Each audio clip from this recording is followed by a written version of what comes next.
안녕하세요, 부동산 히어로입니다. 이번 영상은 2021년 2월 17일 이후부터 세대분리 잘못하면 세금 폭탄 날아온다 라는 제목으로 준비를 해봤습니다. 올해 2021년부터 세금 규정이 대폭 강화됐습니다. 그런데 강화된 규정 중에서도 2월 17일 이후에 세대분리를 생각하고 있다면 한 가지를 더 생각해야 되고, 먼저 알아두지 않으면 자칫 세금이 폭탄이 돼서 돌아오는 경우가 있습니다. 조만간 세대분리를 생각하고 계신 분들은 끝까지 보시고 실질적인 도움 될 수 있기를 바랍니다. 매년 세법이 개정되지만 올해는 아예 세법을 새로 공부해야 될 정도로 바뀐 규정이 많습니다. 그 중에서 누구에게나 적용될 수 있는 가장 보편적인 규정은 무엇일까요? 2021년에 개정되는 세법 중에서 가장 보편적으로 영향을 미칠 만한 규정은 바로 1주택자 양도세 비과세 관련 규정일 겁니다.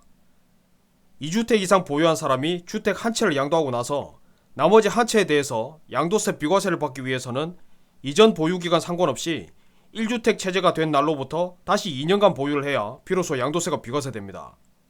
그런데 지난 2021년 2월 17일 이후부터는 여기에 대해서 1주택자 양도세 비과세 요건이 더욱 구체적으로 변경됩니다.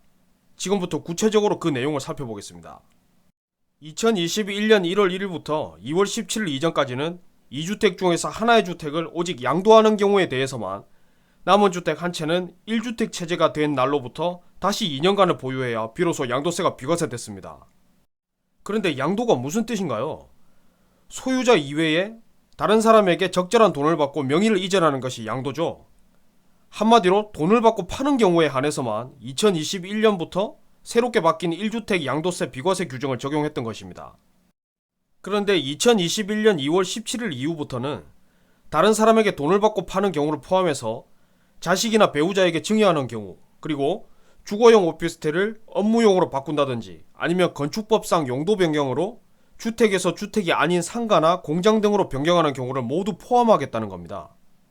한마디로 양도뿐만 아니라 법적으로 처분 행위에 해당되는 모든 경우를 포함하겠다는 것인데, 1주택자 양도세 비과세 혜택을 막는 규정이 늘었으니까 법이 완화된 건가요? 강화된 건가요? 당연히 강화된 거죠. 자, 그럼 예를 만들어서 이해를 도와보겠습니다.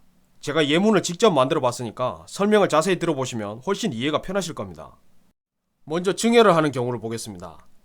1주택자 A씨는 아직 20대 학생인 아들이 언젠가는 결혼할 것을 대비해서 주택을 마련해 두고자 한다.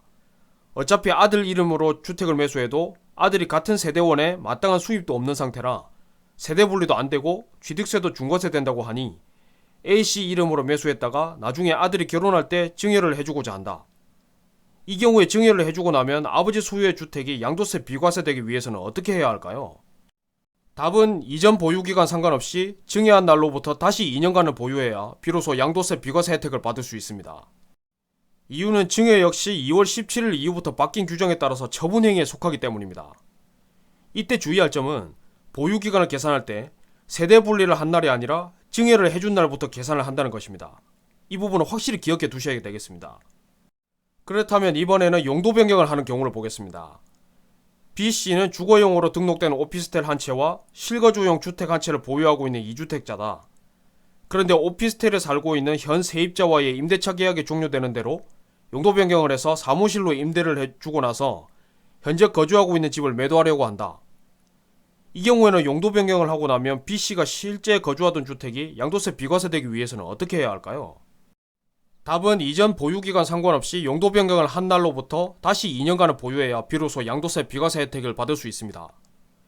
다른 사람에게 팔지 않더라도 오피스텔이 용도가 변경돼서 사무실이 되면 자연스럽게 1주택이 되죠.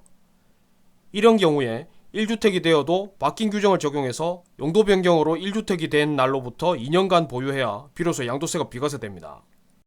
여기까지 설명을 드렸으면 이런 의문이 생기겠죠.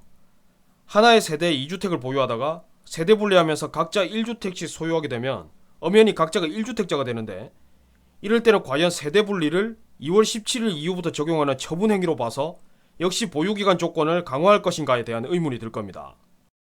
원활한 이해를 돕기 위해서 앞에 소개했던 아들에게 증여하는 경우를 보죠. 앞에서 읽어드린 내용 모두 동일하다고 보고 단지 아들에게 증여를 해줄 주택을 먼저 A씨 명의로 매수하지 않고 아예 처음부터 아들 명의로 매수하는 것으로 바꿔보겠습니다.